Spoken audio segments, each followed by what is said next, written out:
dominated my life for basically 4 years. It was my normal way of being, working at Bustle as an editor, writing a lot of first person material, that it was kind of very much that mentality of like everything is copy. And so I was already sort of used to thinking of my life that way, and began writing a little bit at Bustle about being in my first open relationship and had been keeping a journal and all of that. Um, and an agent approached me. This was about a year into the relationship and said, "Have you ever thought of writing a book about this?" And I was like, maybe one day, but I am so in the midst of all of this. I'm really terrible at non monogamy. Like, I am so jealous. I'm so upset. I can barely think straight. And she was like, "Well, just keep writing things down." And I guess that sort of being approached by an agent made me think, is this a book? So the things I was doing already, interviewing people about non-monogamy in an attempt to like understand my experience, keeping a journal, I then started as a sort of psychological coping mechanism in a lot of ways for how fraught the relationship was that I describe in Open, recording even more. So I expanded to recording every therapy session, recording different conversations and arguments with my partner and with other people. This was all with their consent, by the way, which is important to note because it is illegal to record people without their permission. Um, and I kept keeping a journal, not every day, but really trying to as much as possible. And I was reading a lot too, thinking about all the themes that were arising in my life, kind of zooming out, thinking of my life as book and story, which, as we can get into, was kind of a really helpful exercise and also a sort of bizarre and problematic one. And when I finally left that relationship, which had devolved by that point into a lot of emotional abuse and gaslighting, which was another reason I was recording, because he was always saying, "You're remembering that wrong. I didn't say that." And as Me Too was going on, I was like, all right, guess I got to keep a record. If I don't have a record, no one's going to believe me that any of this happened. And so there was that going on too. And when I was sort of trying to come back to my own mind and sense of sanity and reality, about a year after lots of meditation and therapy, I decided to look at everything I had gathered and kind of look among the wreckage and say, like, what happened? And I had so much recorded to figure that out and sort of work backwards from there. So that's what Open is. Okay, so a couple of questions. First of all, did you ever record without your partner knowing it? Like, were No, you ever, and did you ever record without your therapist knowing it? Was everybody no. hip to the fact that you were recording? Yeah, and I talked a lot with my therapist, Kathy Labriola, who's in the book, about like, is this crazy? This feels crazy, And our couples therapist too. I had recorded all those sessions. I didn't end up using them except to basically fact check my own memory, corroborate my own memory. But the sessions with Kathy, the personal ones, those are, you know, there's a couple excerpts from those in the book itself. And she was like, I have other patients who do this. It makes sense to me that you would want to keep a record. Our agreement was basically, she signed a release, and the idea was if I was going to quote her directly, that would all be run past her first. And that was basically my agreement with, everyone in the book besides Adam, the central relationship, who he also signed a release and knew that this was a possibility the whole time and consented to all the recordings. But everyone else besides him in the book reviewed even all their chapters or sections to make sure that they were okay with what was in the book. But with his, for various reasons, I was advised by everyone from lawyers to therapists to Buddhist monks not to do that Okay. because, yeah, Okay. he'd But maybe try to stop it.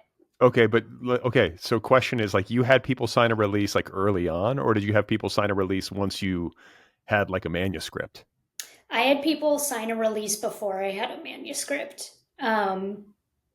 Some of the people, it was a little later in the process, but yeah, all of it before, which again is not necessary if you are not working on nonfiction.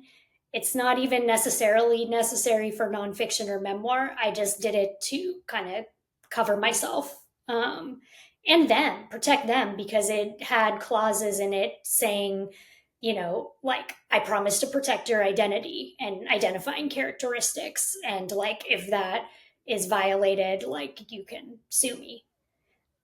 Okay, so who made this A lawyer. release? You hired a lawyer to do this, or I did you? did, yeah. I paid a lot of money in legal fees for everything related to this book. But something like that, you can actually look up online. It's a pretty standard release, and it shouldn't cost more than a hour of a lawyer's time to write up a release. That's not too complicated. Yeah, I think these things are pretty boilerplate. But Yeah. I think a question I often have when I think about doing stuff like that is that if you ask somebody to sign something, it can put them on defense, and they can Hmm. start to think like, well, do I need to get a lawyer to look at this to make sure it's okay? And Yeah. did it complicate matters more than it helped, or do you feel like it was worth the investment and worth doing early on? I think it was worth it because it made both people feel protected and like there's a contract in place, which, like, a lot of my book itself is about the problems that can arise when you don't have clear boundaries and communication or relationship agreements, and everything is always ever shifting and no one knows where they stand. And it becomes, I think there's a lot of potential for a writer to be, well, we're all a little bit, doing an exercise that's probably extractive. And so there needs to be, and we could talk about this, a lot of inner work protecting against that not happening, but also like things like contracts protect people with that. But that said, like, I also, so recently I was visiting Tashi, the Buddhist monk who's in my book and who's a dear friend, and he's been diagnosed with terminal cancer. And I went there for a month just to like hang out with him, basically. But I also had conversations with him of like, look, I'm having my typical urge to record you in this time together. And I don't know if it'll end up being anything or if it'll just be something for me to listen back to and feel comfort from. But like, what do you think of this urge? Like, from a Buddhist perspective, isn't this a little bit, shouldn't I just be letting you go? And he was like, no, this is good. Like, my teacher, like, there wouldn't even have been any recordings of his teachings if students had not recorded without his permission. And he was like, at least you're, because I guess one of his, not his first teacher, but in his lineage, had this idea of like, everything is impermanent, therefore destroy all my teachings. I'm burning everything, like nothing remains. And I guess his students, against his wishes, wrote down his teachings anyway, and that's why they remain. And he was like, both are necessary. Both approaches are necessary. The idea of like, nothing remains, this is all pointless, and the people, who have this urge to scribble it down and pass it on. And so he was like, yeah, right. He kind of gave me carte blanche. He was like, let's record some conversations. You can also just record. So I recorded it. In his case, he's not signing a release. That's not necessary. He's going to be dead in a few years. He doesn't give a fuck.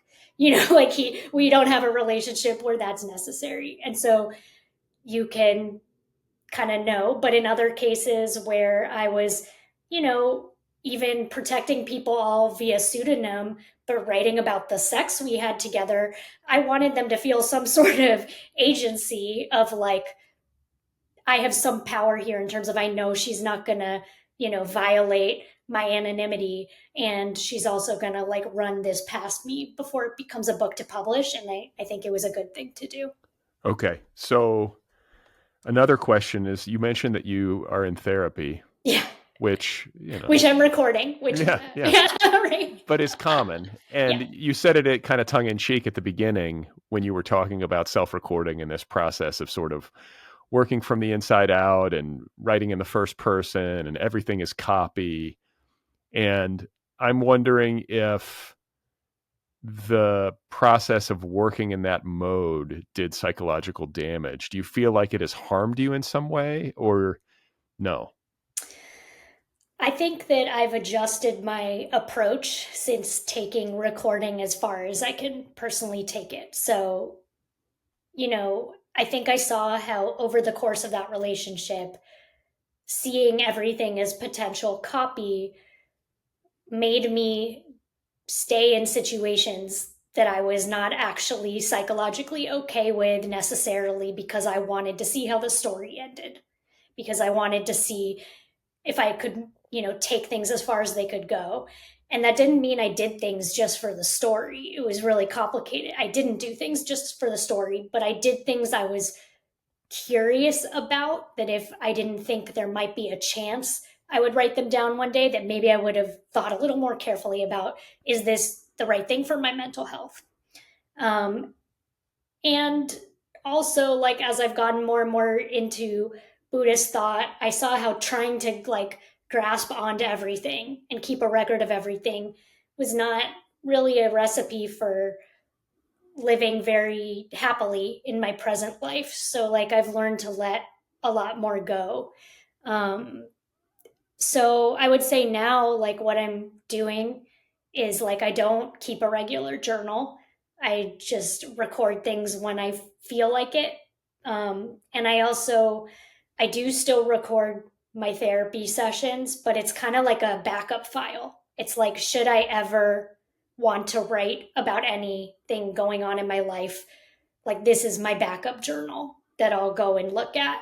But now I can kind of take the pressure off of like, maybe I don't need to write down or remember these specifics, because I have this record of what I said in therapy that's, going to span potentially a decade or more. And so I view it more as like a backup to take the pressure off of trying to remember things as much in my day to day life now. I mean, I think you're paying for it. I feel like that's useful. And it's just you. I mean, right? I mean, Yeah. your therapist is also on the recording, but it's really about hearing yourself It's an audio talk. journal. Yeah. Yeah. And I think that there are ways in which I can imagine, or I can even relate to, how recording oneself, which I do quite a lot of, as it Mm-hmm. turns out, Mm-hmm. can end up having some sort of deleterious effect, or I mean, I think listening to the playback of yourself talking candidly over, and I've done, like, it's not natural. That's what I kind of like laugh sometimes. I'm like, man, nobody else listens to themselves just jabbering like a podcaster has to. And it humbles you. But I do think from a writing perspective that integrating technology, like smartphone technology and the simple audio recorder on it, video, recording Zoom calls, screen grabs or screen recording, using this stuff to document and to information gather and to do, I guess, what you would call research, that's pretty savvy in many respects. And it can lead to really interesting work. I've talked to writers on this show who work in this mode, you included, and there is an authenticity that can show up on the page that I don't think would exist in the absence of this recording.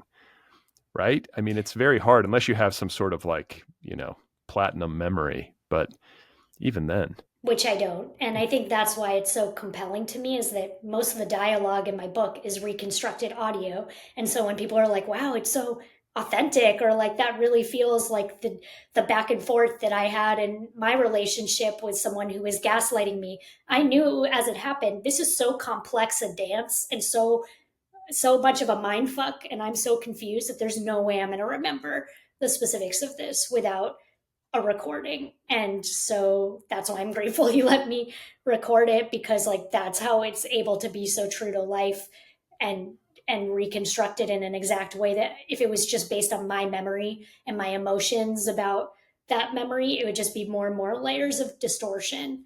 um which is still there, if you're because you're still the editor, right? You're still, it's not like it's totally objective just because you are basing something on a recording, but there is a way in which looking at transcriptions really at least teaches you like how people talk.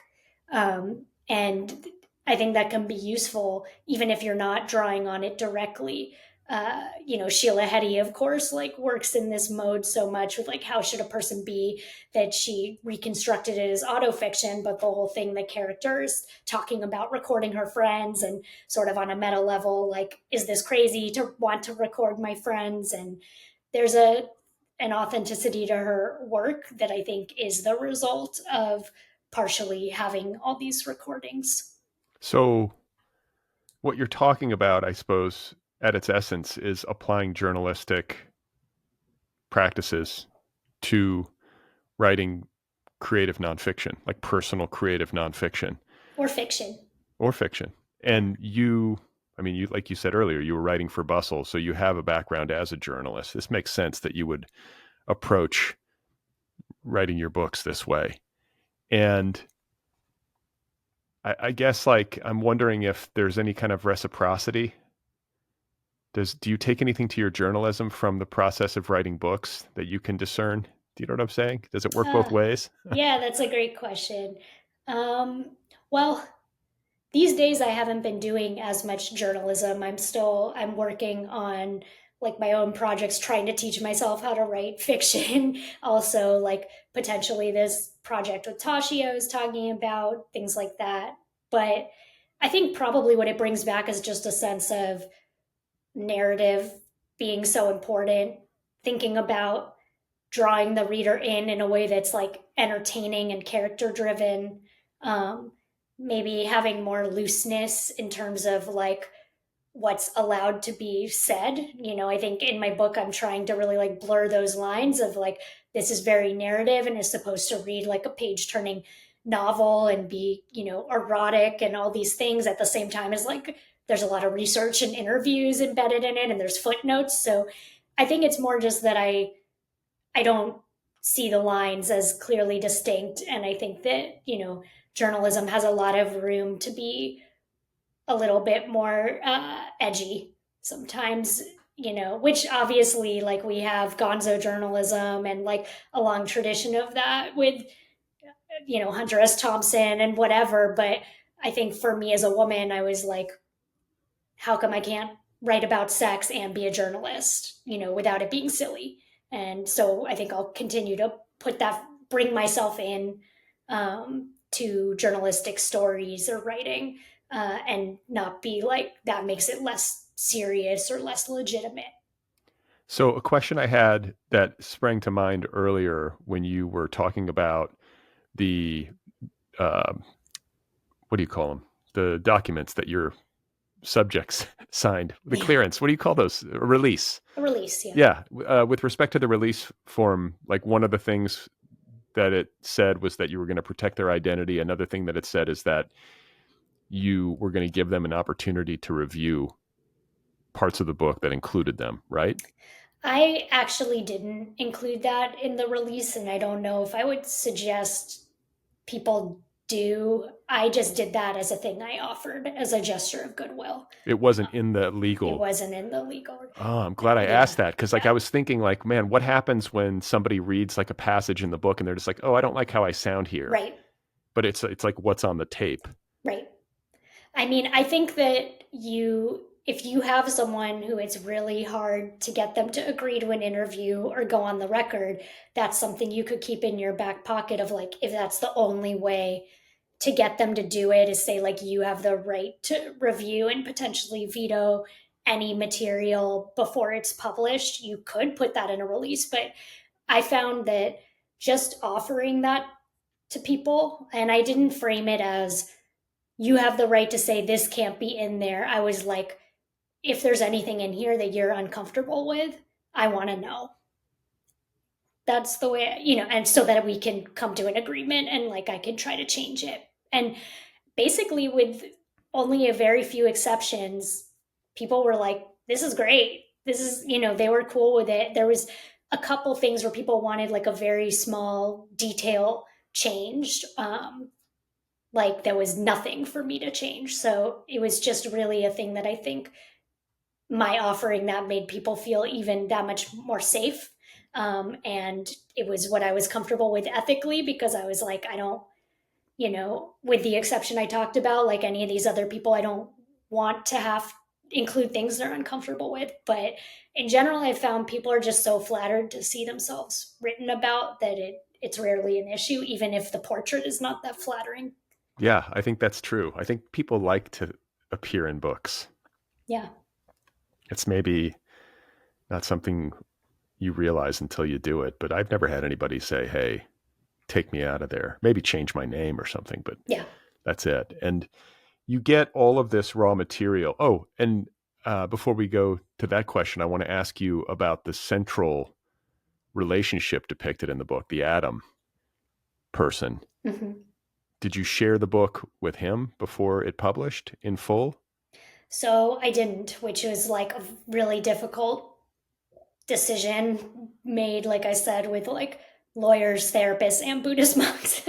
So The full team. the full team I assembled because I needed so much ethical advice. I felt really like, obviously this pertains to him the most. How can I do this with him without him reviewing it? But everyone was like, he has a track record of lying and manipulating and trying to get you to stop in terms of, delegitimizing work. There's too big of a chance that he would try to stop this from going out into the world. And like, he doesn't have the right to do that because he signed a release and he knew this was a possibility throughout the whole relationship. You're not using anything without his permission. You're protecting his identity. You're just going to potentially create a bunch of problems and maybe stop this book from coming out into the world and helping people if you're trying to protect him by showing it to him. So that's a decision I made, and I still feel weird about it sometimes. But I also feel like, okay, I did a lot to protect his identity, to scrub any record of him from the internet. Um, he did sign this release. He did know throughout our relationship that I would potentially be writing a book about the relationship. And he did also review early chapters that I had been kind of doodling on. So he did see some stuff. He never saw beyond the honeymoon phase, basically, because that was all I felt safe to write about while I was with him.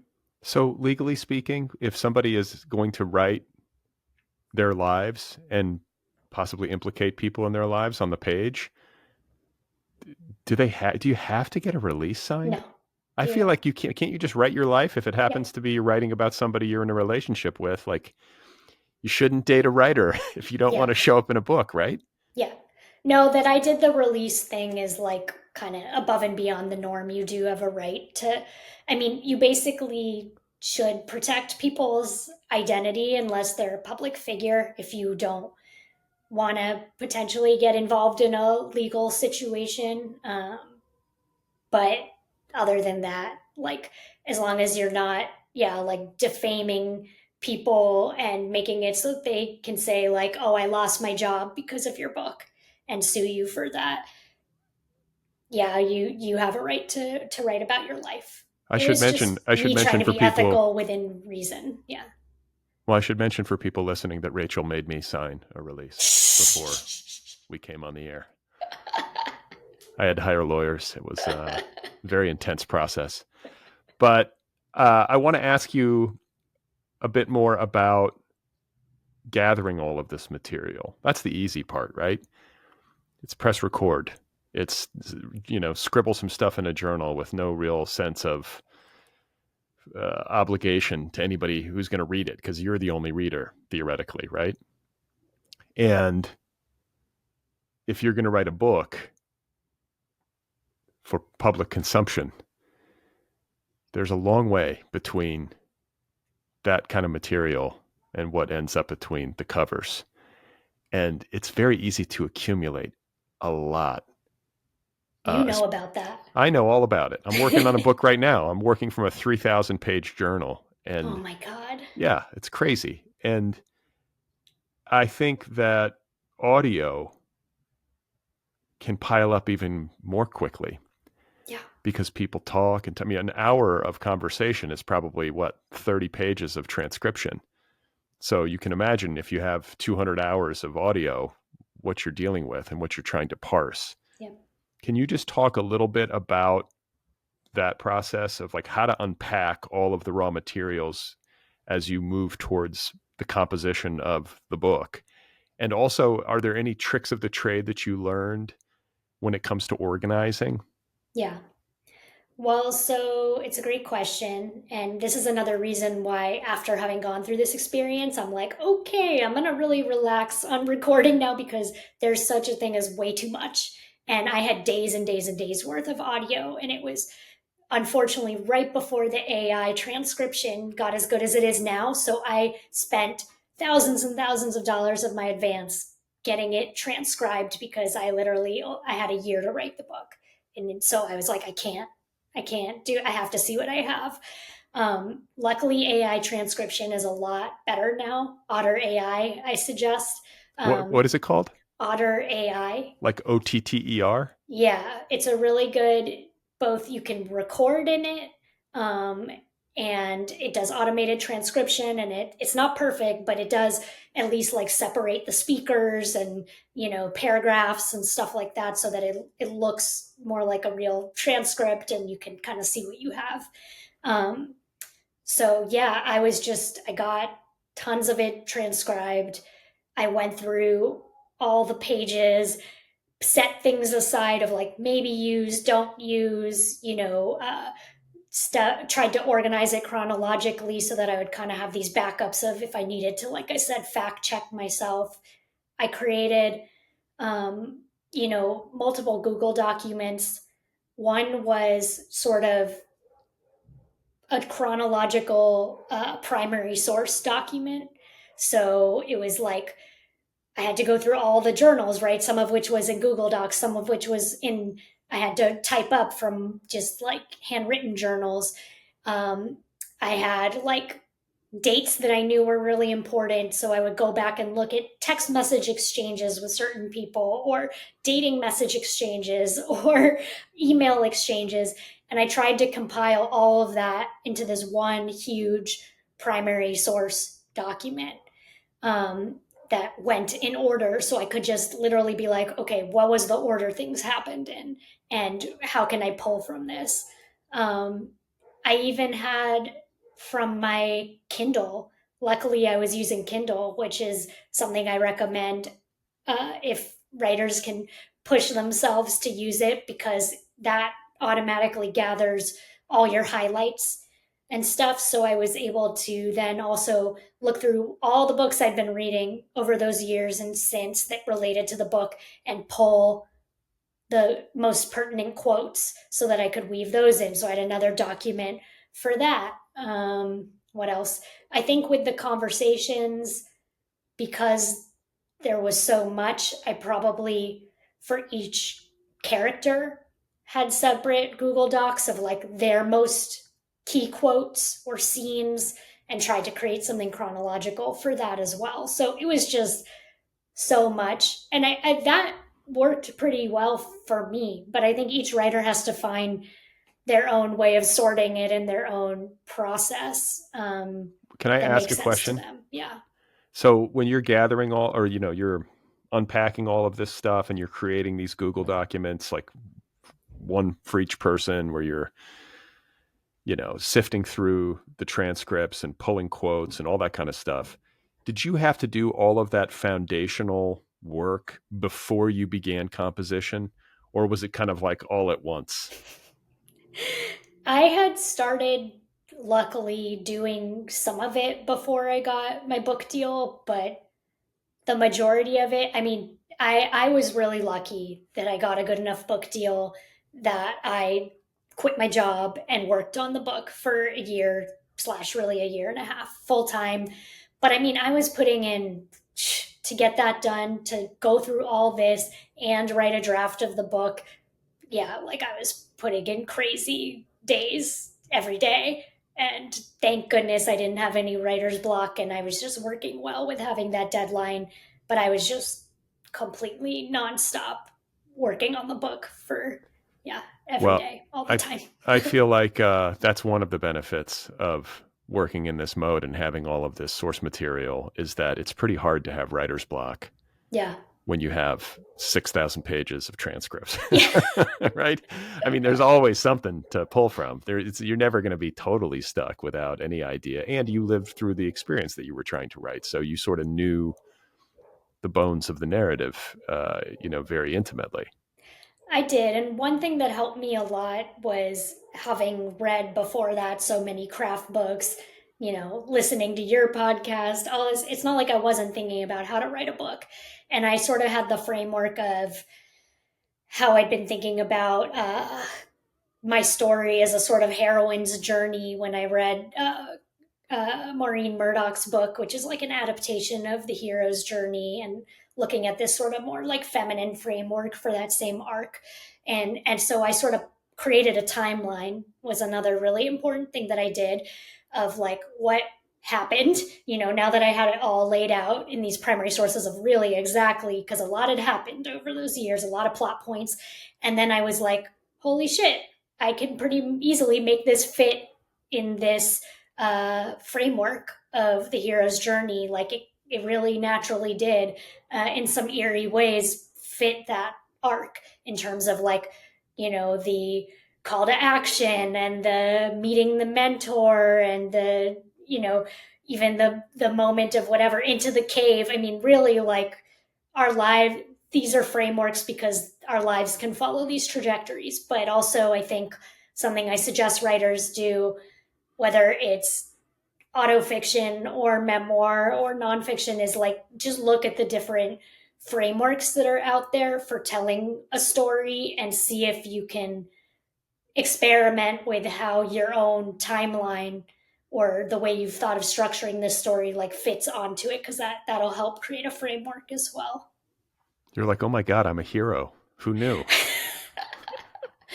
I mean, basically, yeah, I had, that was another psychological coping mechanism throughout that relationship, was like all this suffering has a greater purpose. It's a hero's journey. I mean, it's just, it was true, but it was also kind of, ugh, yikes.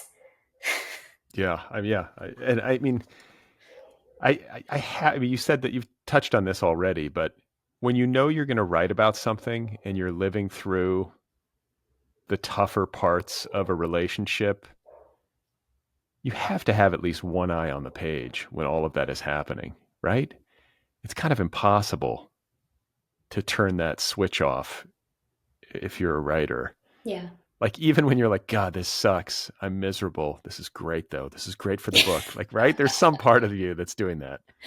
Yeah, I think so. I mean, I think writers' brains just work like that in general, even if it's turning it into fiction. It's like, oh, this is interesting. Or, you see people being like, I lost, like, look at what Joan Didion did. Like, she lost her husband and her daughter. And she's like, this is interesting. Let me work through it in writing. Of It's course. just like the worst possible things. This is how we cope with them, basically. I mean, Yeah. that is how we cope. And I think that it's one of the more noble parts of literature. It's not the only way to do it, but I think when people are able to go into the toughest stuff, the most intimate stuff, and to render a narrative that's satisfying for a reader, like a Joan Didion or like you did, and I feel like uh, it brings great relief to a lot of people. It Yeah. performs a necessary public good, is what I would say. And I'm wondering if you see it the same way, and if you feel like, for all of the difficulty and all of the heartache and all of the maybe like low key contentiousness or worry that it might engender, if you feel like it was like net positive for you as a human being to go through the process of working like this and to sort of excavate your interior and the details of this intimacy. Do you know what I'm saying? Like, Yeah. what's your take on all that? Oh, I mean, I absolutely don't regret it at all. And like I think the most beneficial thing since the book came out is really parsing out that success. As much as I might have had dreams of like, oh, it's going to be a New York Times bestseller, or it's going to be optioned or whatever, that's not really what matters. It's like the messages I get from people saying this helped me leave an abusive relationship, or someone messaged me saying they're going back to college because they want to do what I did in the book, or like men messaging me saying they're examining their own shitty behavior in relationships. Because like at the end of the day, like that's really, I think, all that matters probably is like, does your book help people feel less alone and examine themselves or not? And so I'm really lucky that I've had, you know, some confirmation from people who don't have to tell me that, who don't know me at all, saying that that happened. So for that alone, I'm like, okay, it wasn't a waste. And then just for me personally, psychologically, I think I kind of had to do it because, like I said, by the end of that relationship, I'd lost faith in my own judgment and mind and ability to discern reality or ethics. I mean, I'd really lost myself in a way that I did not think I was capable of doing. I'd seen other friends be in these kinds of dynamics and be like, they're such strong women. Why are they doing, like, why are they losing their mind? And then I was like, oh shit, it happened to me. And here I have this kind of unprecedented, detailed record of how that happens, not overnight, but in 1,000 incremental ways. And so it seemed like that is potentially okay because I have this particular compulsion to record. I'm left with this really detailed record of exactly how a really strong woman can sometimes meet a very compelling dominant man, and over the course of years believe that she is incapable of almost anything on her own. That's interesting.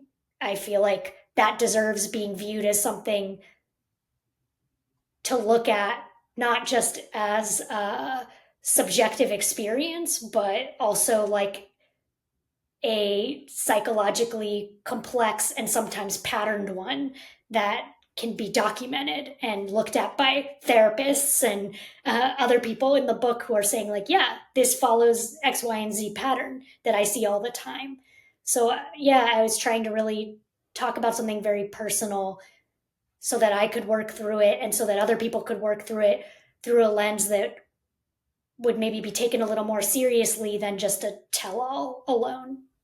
Yeah, that squares with my experience. I've never lost a wink of sleep about writing personally. I have a very fatalistic view of this. We're going to die. It doesn't matter. It's just a book. Yeah. As long as you approach it like with good intentions, like I'm trying to get to the truth. I'm trying to express myself truthfully and like, recount an experience or my inner life in relationship to this experience. Great. And the only caveat that I add when I think about this stuff is the success of a book, in quotes. Like you talked about this a second ago, New York Times bestseller. Occasionally, a personal narrative of this ilk will explode and become this sort of sensation, and it will reach millions and millions and millions of readers. I do wonder how that changes things for everybody involved. Yeah. Do you know what I'm saying? It's one thing to write a really deeply personal book and to reach a few thousand people, a few thousand readers, some of whom respond strongly, and the book is a lifesaver, and they reach out to you, and that makes it all seem worth it, right? It doesn't even have to be that many. Yeah. Like you get like several dozen nice emails, and it's like, great. I'm glad I spent years of my life on that and went broke writing it. Like, It's so strange. The payoff does not, for me anyway, it does not have to be some huge like public, massive like bath of like public adulation. It really just is about the personal connection forged. But, if this book goes on in its future life after this podcast episode to just become a worldwide global phenomenon, like would that potentially shift your relationship to it? And would people in the book view it differently? I do wonder about that. Yeah, I'm sure. There's a part of me that's like, oh boy, I want to find out. That would be great. Yeah. But also another part of me knows that the fact that it was not, like a global hit means that I'm protected in certain ways that other people are not. I think I also have a lot of privileges, even though I'm, a woman and bisexual and uh, all these non-monogamous and all these other things that make me vulnerable in the book. I also am white, and I know a lot of memoirists who've had maybe greater success, but so much more harassment than I've incurred. I've had like a little bit of harassment, but it's nothing I wasn't expecting. And that's not the case for a lot of people. And the bigger hit it is, the more harassment you can basically expect. So there are questions that arise around this kind of work and around these kinds of writers. I think we're both actually this kind of writer, people Mm-hmm. who write from the inside out, people who tend to write personal stuff. And I think in my assessment of it, I would say that writers who can do this kind of work and can do it well have to have a certain facility for engaging with their own interiors. In particular, maybe the ugly parts, the painful stuff, to be able to sit with that stuff. And not everybody can do that. There are very gifted writers who can't do that. It's too much for them, or they just don't have access, or they don't want access. Or they're good at plot. Well, that's what I mean. Or they're good at plot. If you're good at plot, who needs this? Why do you need to sit there, recounting your inner turmoil? But I just think there's different. I don't think one's better than the other, I guess is my point. I just think there's just different kinds of animals in the literary firmament. And so that said, I also will sometimes say like, wow, to be this inward and to have this impulse to write autobiographically can come with a certain kind of narcissism or self-obsession or even desire for fame, right? To be the star of your own show, to be the star on the page, the star of the story, as opposed to like an invented character who might exist in a novel, who's also a proxy for the author, but it's just more layered, right? It seems like there needs to be some kind of balance struck, and that you do have to have some kind of ability to evaluate the process and the work that results from the process on those terms. Do you know what I'm Yeah. getting at? Yeah, totally. I mean, I think there's a lot of ego at work. And that's why, as I was working on the book and integrating all this Buddhist thought into the book, I had asked Tashi, that monk, I'd be like, isn't this like the most counterproductive thing I could be doing? Like to be writing a book about myself, like strengthening my own ego and my own story about who I am being this fixed thing. And he was like, no, actually, I think it's good because you're teaching yourself that this is just a story. And you see how, like, this person that you're writing about isn't really you or isn't exact. It's just another fiction. And he was very much like, if you can remember that and have that distance and say, what would be helpful, and keep that at the front of your mind, just what would be helpful. And also, kind of the phrase, this is not me, this is not myself, this is not mine, that you can just keep kind of repeating that to yourself as an idea of like, this story, this is not me, this is not myself, this is not mine. Even this book, as soon as it reaches readers, it's no longer mine. It's their interaction with the story and their projections and their experiences that they're bringing to it. And I don't know. I mean, I think in some ways I was able to hold that in my mind, but it was still a very egoic exercise on a whole. And the book coming out, I had all kinds of hopes and dreams I was projecting onto that of what, it was kind of like as far as I could push, you know, the dream of Rachel Krantz and who she could be. And that's why in some ways when it wasn't a global bestseller, I felt a lot of Yet. I felt a lot of like disappointment, but also like, oh, this is very healthy for my development as a human being, because it was just this lesson of like, I just made myself so naked in front of the world in so many ways. I now have kind of almost like I really made it so that I have almost no secrets. publicly. And something about that was so liberating of like, okay, like, guess anyone can Google me who might date me or want to rent an apartment to me or hire me. And they're going to know all kinds of stuff about me if they want to. So that means I don't really have to like live in a way that's quite as fear based anymore or quite as self protective because it's all out there on a platter for them already. So that was liberating. And then also seeing like, oh, this didn't result in endless accolades or money or any of these more superficial egoic drives, but it did result in some few dozen people messaging me and saying like how it changed their lives. And in the end, that's all that mattered. Well, that was a very unself-focused motivation. So then I look at how can I carry that forward more and more into whatever I write next, that it's kind of less and less about me and more about that end goal of just trying to be helpful. And so it was a good thing. But yeah, it continues to be a process. And I think all writers to some degree are pretty, you have to have a certain amount of egoic delusion to be able to sit at your desk every day and do this kind of Sisyphean exercise of just chipping away when you could be outside under a tree enjoying your life. Like why would you do this unless you had a certain amount of delusion that it would bring you something or whatever. But I guess I try to focus more on the delusion now of like, this is going to help people. I try to center that, like that kind of self-importance more than like, this is going to make it so I can buy a house one day. Right. I'm trying to let go of more and more of the self-centered reasons for writing, but it's of course really difficult to do and entwined. So you've talked about therapy. You've mentioned Tashi, this Buddhist monk, and this sort of Buddhist psychology that you're drawn to. I think also psychedelics might be something you dabble in, all of which are, I think, of a piece, right? It's all inner stuff, inner exploration, inner work, inner knowledge, a willingness to sit with pain and to examine your own suffering and to hopefully transform it, right? All of that is psychedelics therapy and meditation and Buddhist psychology. Yeah.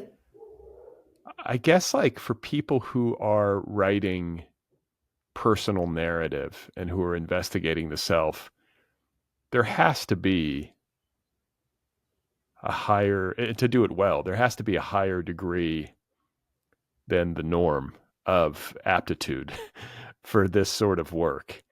I don't think that that necessarily means you have to be into Buddhism or have to be into psychedelics or go to therapy, but you do have to do something, right? I mean, like, I don't know how you do it otherwise. I don't know what Joan Didion did, for example. I feel like she just kind of sat around and smoked and like thought or whatever. I don't picture her like getting woo-woo or dropping acid, but I wonder about that. Like, how do you feel about it in terms of like adopting some sort of practice or taking a more like regimented and disciplined approach to engaging with your inner life so that you have a greater facility to articulate it? Yeah. I mean, I think personally for me, writing memoir or even autofiction would be not very good and kind of almost ethically questionable without meditation and therapy, because otherwise I wouldn't be cultivating the ability to look outside myself and be saying, oh, I think your ego is really strong right in this scene you're writing. Or like, I think you're a little bit concerned with making yourself look like the good guy here instead of making yourself just as vulnerable. And so like what meditation, psychedelics, and therapy have done is just like increased my ability to look at myself from the outside or from a little bit more of an expansive perspective and kind of have a little more humility about like, wow, there Rachel goes like really justifying her existence again. Like that seems to really be an important thing to Rachel because she's terrified of death and she thinks that if she just, like can phrase things the right way or create the right narrative, that she'll reach some point where she somehow remains eternal or cheats death, or, arrives at her highest life potential and can rest, and so like being able to look at that is really important. And I think without that, I would just be so caught in um, the story and the sense of like who's the good guy and the bad guy, or how do I make myself look good or favorable or cool or whatever, that it just wouldn't be very good. So when it comes to, let's just go one by one, just because I'm Yeah. sure people listening might be wondering, but let's say therapy, Yeah. once a week, once a month, twice a month, like what does it look like? I'm doing like twice a month at this point. I would do once a week if I had better health insurance, but I pay out of pocket. So I do that. And I also talk to my friends a lot, but that's not therapy, but we are kind of each other's uh, on call people and counselors for talking through things. So I have, probably two of my closest friends are, you've talked to the writer Shannon McLeod, and also the writer Dedeker Winston is one of my best friends, who's also happens to be a counselor. So that's really nice for me. And we do Marco Polos and WhatsApp messages, which is another thing that's recorded that I have not at all considered drawing from, and because I think that would just be a nightmare. We have so many thoughts recorded at this point, but we basically monologue at each other and then reply to the other person's thoughts on our own timelines. And that's been like an incredibly therapeutic thing to do. Okay, so audio, you mean? It's audio, so Marco Polo and WhatsApp. What is Marco Polo? I don't even know what this is. Marco Polo is like you can send audio or video messages, and it's one way. So you're just kind of recording it for your friend, and they listen and then they respond when they have time in whatever format they want. I feel like this is something I'm starting to do more.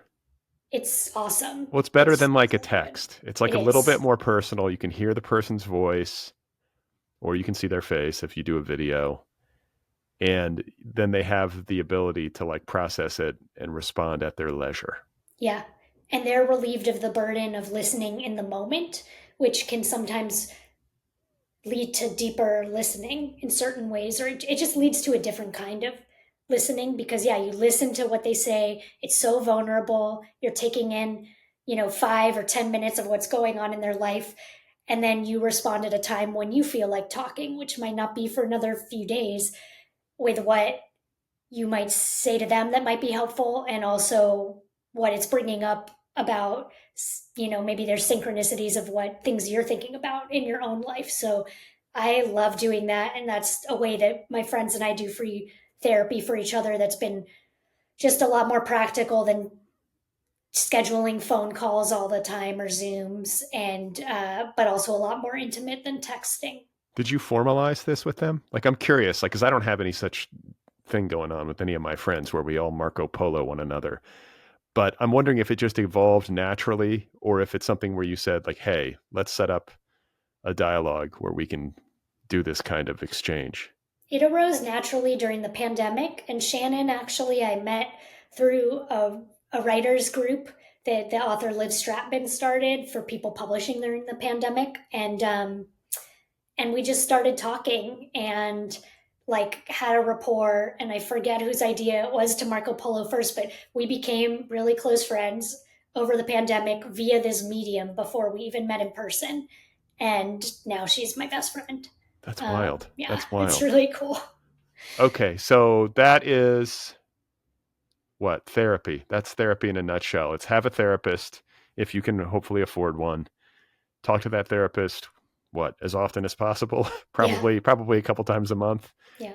And then hopefully have good friends with whom you can really confide, or in whom you Yes. can really confide, and vice versa. I'm imagining you probably derive therapeutic and maybe even creative benefit from the things that they confide to you, right? Absolutely. Yeah. Yeah. Yeah. So that's good. I mean, I think guys might have a harder time doing this sort of thing. We shouldn't, but I think probably we do. I think women are better at like connecting, generally speaking. Yeah, it's too bad, but also, I mean, that's why it's good for men to be friends with women too. And and I try it. Try the, try just sending someone a voice memo and see if they pick it up. Sometimes not everyone will be like, "Yeah, I want to send you one back," but there's something that takes a little pressure off about it because it's so intimate, but it's also like, it's like confessional at the same time, and you're not in the moment dialoguing. So That's what I was mine going to work. say. Like, you just voice memo somebody like a confession, essentially. Like, it's very intimate. You have to be Mhm. willing to be like really open and vulnerable and authentic, and to just do that out of the blue. I recommend everybody listening, after this episode is done, just send like a 17-minute voice memo to one of your friends in which you divulge all of your darkest secrets. Well, the thing that's nice about WhatsApp or Marco Polo is they both have options to play back at a faster speed. So yeah, it is really important to be mindful of your friend's time, but also like, yeah, you can, if you're listening back to try to remember what they said because you're responding a few days later, you can play it back at twice the speed. Whereas um, audio messages and iMessage, they don't play back as well, and don't have that same option. So Got it.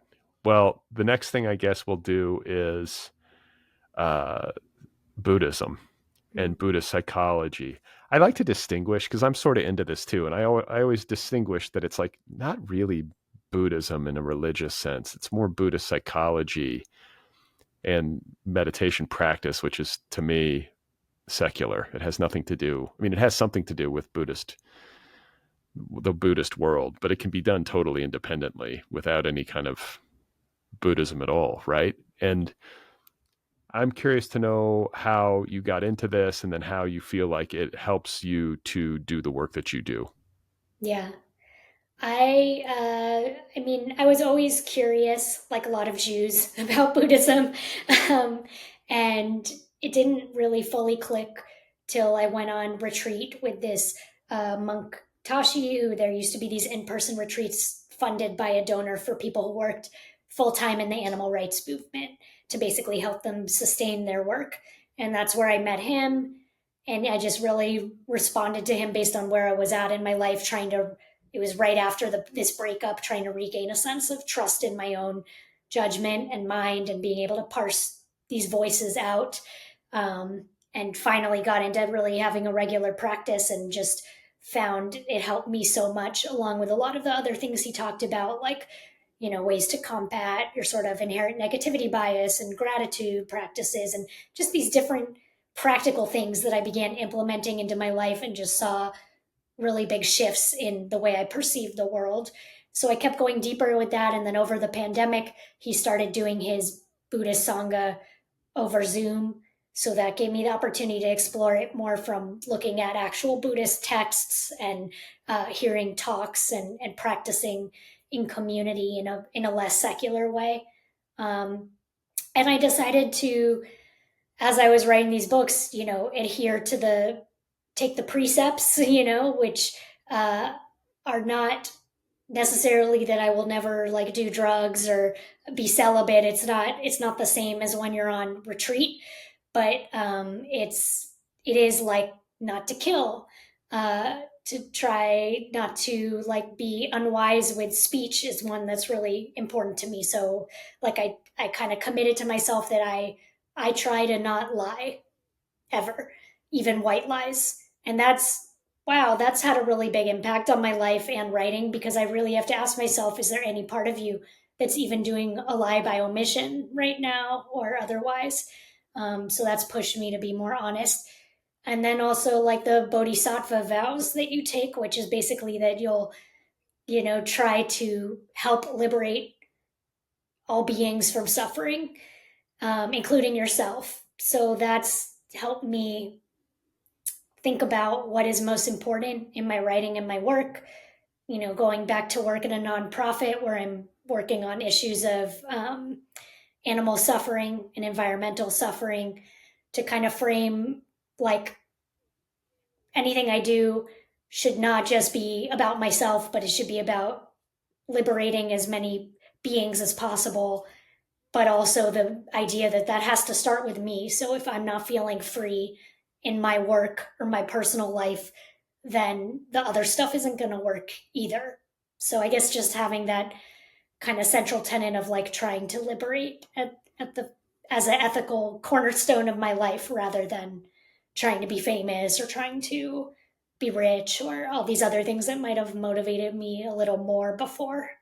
Okay, but it strikes me that if you have this kind of orientation and you've made these kinds of vows or commitments to yourself or commitments to others, that it's going to fundamentally change the way that you work. Like if the primary motivation when you sit down at the keyboard is to entertain, you're going to create a certain kind of book.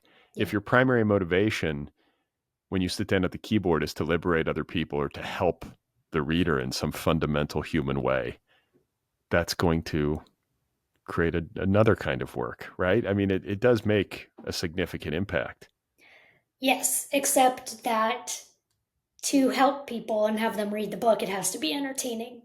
So it's not mutually exclusive at all. And Yeah, but there's one is primary. yeah, one is primary. And hopefully increasingly in my work, I think that was very much at the center of my mind as I was writing open, but I think it was still there was other stuff mixed in more than now, and I think where I'm at now is like that's become so clearly central to me the deeper I've gotten into my practice that it's like, okay, well, then what motivates me? Like, it just becomes, I'm figuring it out still because I'm like, should I just, if I can reach more people by being an editor at the website where I'm working now and have a hand in more stories and disseminating more information and reaching more people via Google than I would from just a book, how can I justify spending time working on a book, And so I've had to parse out these questions increasingly for myself. But I think there's different ways of helping. Yeah, I think that's true. I mean, I think like I can feel a sense of gratitude to a writer who publishes like a page turner that doesn't really have any redeeming value as a kind of like spiritual text or a self-help Right. quality. Do you know what I'm saying? It's just a great yarn. Yeah. And it takes me out of the world in all of its complexity and difficulty. And that can be its own kind of relief. And so on the one hand, there's that. And then on the other hand, I can feel such immense gratitude to somebody who is able to write a deeply personal autobiographical narrative that cuts across like what the human divide and the loneliness that we often feel and illuminates like difficult parts of the human experience that don't often get illuminated, all of that stuff too. Maybe the lesson is that the books, like if your book does like neither of those things, it might be in like a problematic terrain Yeah. where it's not quite a page turner, it's not quite entertaining enough, but it's also not quite as like vulnerable as it would need to be to go in the other direction. If you're just in some sort of middle ground, you might be losing people. Yeah. And it's rare that a page turner doesn't have some sort of like deeper potential moral value or ethical value, or at least teaches people something about the human condition because, like, that's probably why you're turning the pages is that you're invested in the characters in some way. If it's not solely plot, right? Or maybe the plot, if it is plot driven, is about something that is good to learn about and that has inherent value. So I think it's usually a mix. Yeah, that's true. That's true. Yeah, I'm thinking of books that I've read recently that are just like thriller-ish, and even those like tend to have round characters where there's Mm-hmm. a lot going on and there are different like social and cultural and political like subtexts interwoven that deepen it. It might not be at the fore, but it's there and it's part of what makes it compelling. And the third part of this like sort of inner life stuff, inner life work that you engage with would be psychedelics. I'm wondering like how much, how often, what kind, Yeah. who's your dealer? I'll tell you later, Brad. Yeah, right. um, Yeah, I mean, I think I've tended to average, I would say like every 6 months or something like that. Seems like a good amount of time to kind of check in. I did recently have a couple one off DMT 5-MeO experiences, which is kind of like not the DMT where you smoke it and have a 20-minute thing where you hallucinate green goblins, Right. but the licking the toad, it's the 5-MeO is the like licking the toad. So that's the one that, I was curious about it because it's supposed to be kind of the ultimate destroy your ego, simulate death experience. And as I mentioned, I'm very interested in death. I'm writing about death. Um, I'm interested in confronting my own fear of death. So I was like, all right, let's do it. Let's destroy the ego. And I had two vastly different experiences both times. One really comforting and kind of easy the first time, and just like, oh, if this is what death is, I'm all right. It's okay. Like the oneness, Yeah. great. Let's do it again. And the second May time, I I was ask? just like freaked out. Okay, wait. I want to get to the second Yeah. time, but how long are these experiences? They're really pretty short. They're like, she does like 3 cycles in the trip. So you could do it 3 times and kind of like low, medium, high, or low, high, medium, whatever order you want to do it in. Um, and the whole thing is like maybe an hour, but the height of it is really like 5 minutes. And are you licking a toad? No, Oh, like it's synthetic uh, of the same thing, and so how it's do you ingest it? vapor. Like you vape it? You vape it. It looks like a big bong, kind of. Yeah, Okay. And so the second time you did it, you said was the darker yeah. ego obliteration. What does that mean? Well, I told her I wanted to hang out in the middle because the first time I'd done it, there was kind of like I was either my ego was able to resist letting go, or I had gone so high that there was just no choice and I just went offline. And you don't really remember much when that happens because your ego has disappeared. So I wanted to hang out in the more challenging realm of like potentially having the choice to let go. And so she had me do that, and it was scary. It was probably more simulating what dying feels like if you're conscious enough, where it's like, oh my god, there's this endless sense of abyss and darkness and unknown, and I don't want to leave. And that's where I was hanging out in. And I also, for that one, brought my current partner with me because I was curious in the just what that would feel like, if I would be less scared or more scared, and also what kinds of insights that would provide me that I'm thinking about in my own life slash writing, of this way in which we look to love to escape death at the same time as it leaves us with that much more ego to lose. And so I found that with him there, I was actually more afraid of letting go because it was twice as much ego to lose. It was twice as much attachment. Yeah, that makes sense. Yeah. It also feels like, I mean, listen, when I was young, I was in like stadium concerts doing this stuff, which seems crazy to me now, but DMT. no, no, no, no, Oh, no. I was like, oh shit. Yeah, just casually in the going through the turnstile in a complete but no, it just feels like so intimate and deeply personal, right? I mean, you're just so inside your own spirit that to have anyone else around has to complicate it. Like last time I did psychedelics, I was alone, and I'm like so glad I didn't even have my dog in the room. And I'm like, yes, that's And how you wrote about it in your book. I yeah, love that scene. yeah. I mean, I'm just like, I can't imagine wanting to like, I mean, maybe like a low dose if you like take like a concert dose, fine. But like, if you're really going for it, like maybe have a guide, which it sounds like you do, Yeah. which is advisable, I think, especially if somebody's really good at it. But in a big group, you know, maybe I guess ayahuasca is often done that way, right? You're like I have a friend who goes to do like psychedelic check-ins. I love how this is phrased. It's just Yeah. checking in with So yourself. California, right? but like goes to this house in the hills, and like there's just people he doesn't even know, and they all take this stuff and just like lie down on a yoga mat. And I'm just like, oh, forget that. And I'm like, what happens when you wake up? You just hang out with these people? He's like, yeah. And I'm like, no, thank you. Like, I mean, maybe if it were my friends, but I don't want to be talking to some like person I don't know, I never met before after I've just been tripping all night, you know. I mean, it could be great, but it also could not be great, I guess is the point. I'm trying to like, you know, hedge my bets. I'm curious to know about this middle ground trip that you did on DMT, where you were sort of like in that tenuous place of, should I stay or should I go? You know, kind of scary, right? Yeah. If you ran this by Tashi. I'm curious about the dialogue between the Buddhist part of you and the psychedelic part of you, and what one might have to say about the other. You know, I haven't talked to him about it yet, and I've been meaning to because I don't think he would be judgmental about it at all.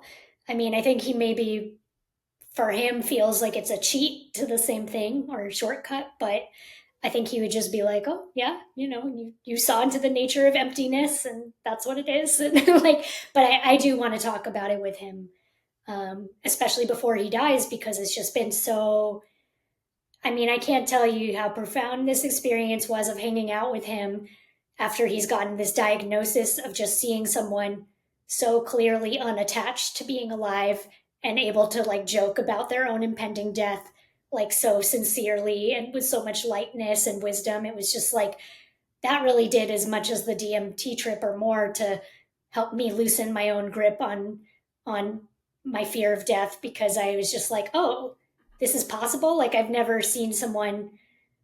It's really one of those telling moments of like, you know, is a Buddhist monk gonna like walk the talk or not? You know, because I think so many of us would understandably be pretty scared if we heard we have 2 years to live. Yeah. And Well, he's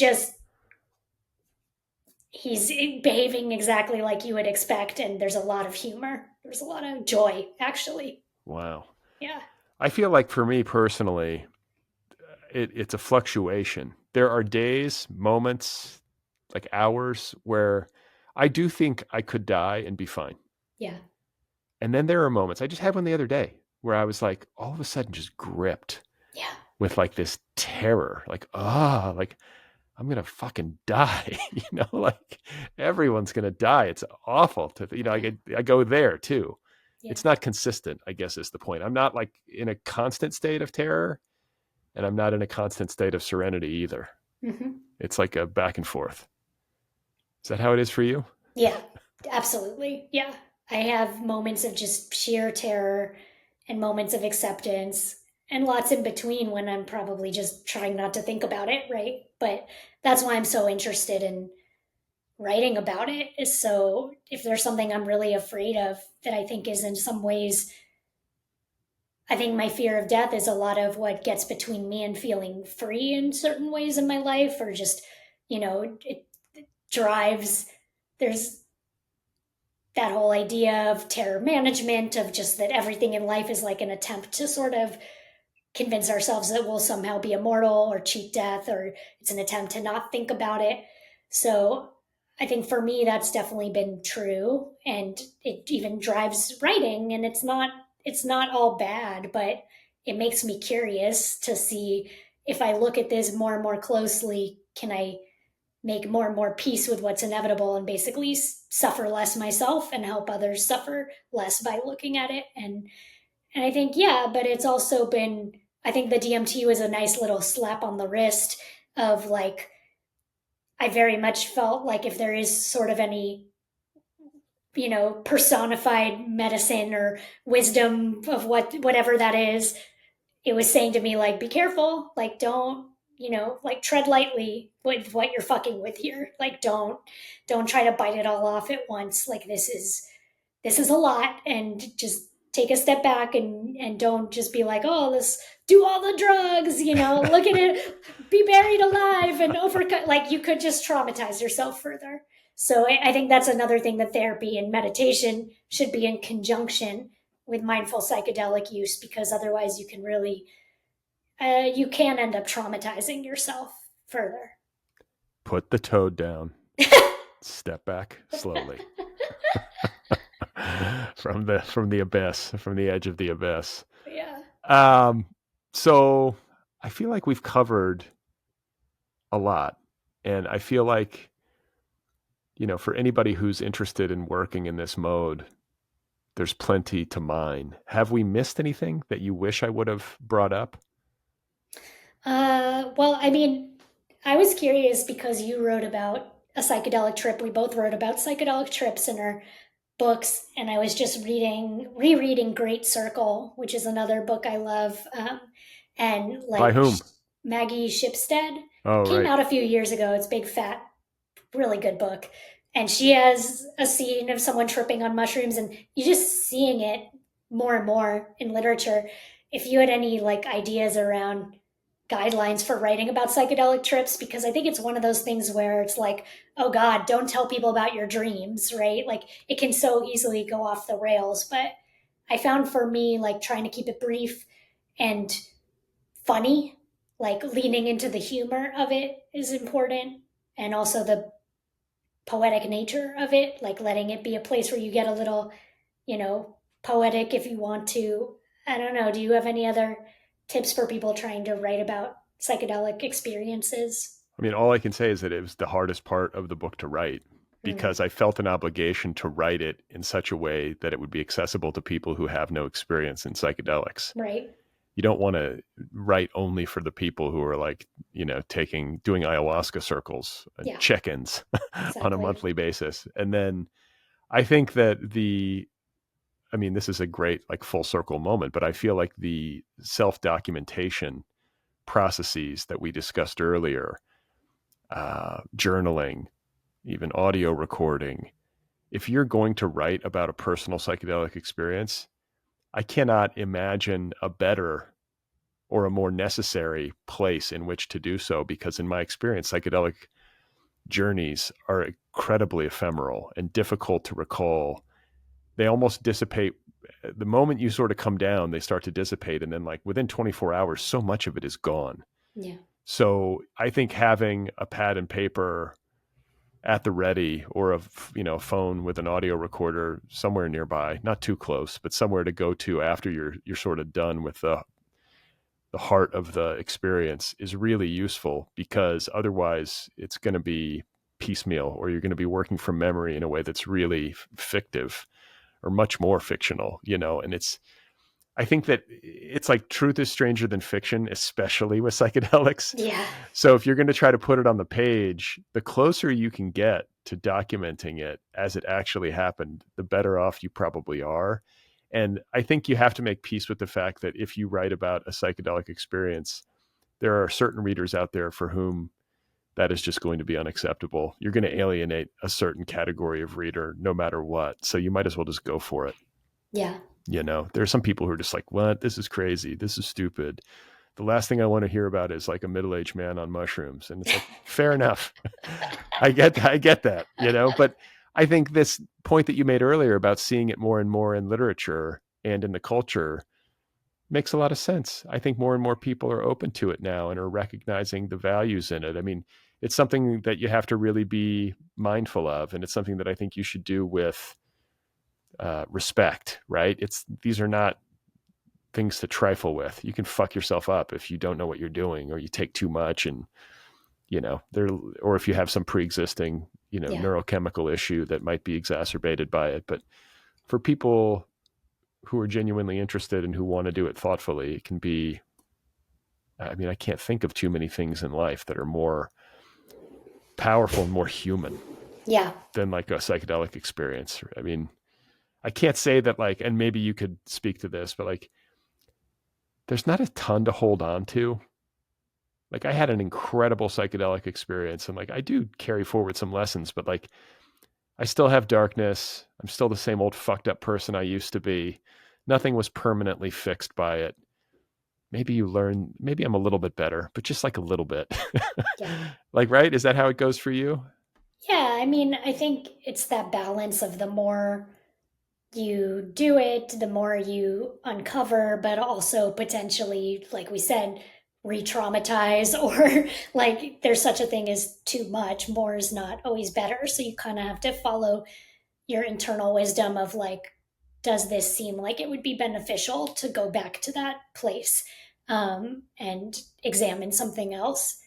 Um, yeah, and I mean, it's tricky because for me, I've found I've often always had a journal by me or the potential recorder by me for a trip, and I've just, the disillusion of ego makes me just want to let go of all of that. I never record those things right away.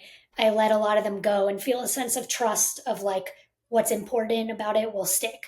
And I found that's usually true. I think I'll maybe record the therapy session afterwards where I talk about it, or, I still have, if I wanted to look back on what was it like details wise after doing that trip, messages I left my friends, I could go back and look at that. But I kind of take the pressure off myself of like, you need to write all this down, because part of the whole point for me personally of doing psychedelics is like loosening my grip on the idea that writing anything down matters in the first place, and also just kind of trusting the integrative process, trusting that I'm trying to learn to trust more and more that the important things to remember about my life and experiences will stick even if I don't have all the details.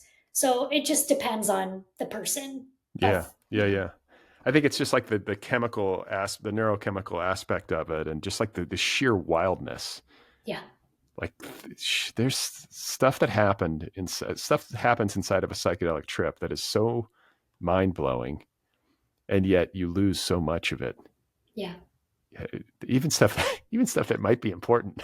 I mean, hopefully not, but I feel that experience. It almost feels like a dream, right? It's like a dream, and it's like hard to remember your dreams usually too. They feel very slippery.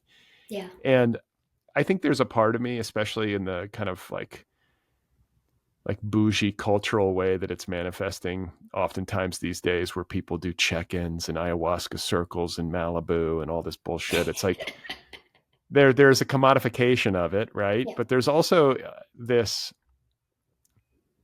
it's sort of like the psycho-spiritual / psycho-emotional Ozempic, right? It's people who want a pill that's going to give them a fast forward button. Yeah. And they don't have to do any work. Yeah. It's like, oh, I'm just going to go do ayahuasca and have a breakthrough and be done with my, whatever's bothering me. And I bristle at that. I don't think there are shortcuts. Maybe it can serve as an accelerant. I'm not saying that it's without value. I think a psychedelic experience can maybe be an accelerant, especially if there is a real intentionality to it. And if there's especially maybe like a really good and thorough process of integration afterwards. But I think that has to be coupled with deep, like sober work as well, like introspection therapy, right? Yes, absolutely. Yeah, it all works in conjunction, and it's not going to be a shortcut. It's not going to work without ample reflection or, yeah. I mean, I really think that probably people should not take psychedelics probably if they don't have a therapist or meditate. Yeah. I mean, everyone can do their own thing, but like for me, like those three things have to go together. Yeah, I think that makes a lot of good sense. I think that's like a healthful approach, and we will leave it there.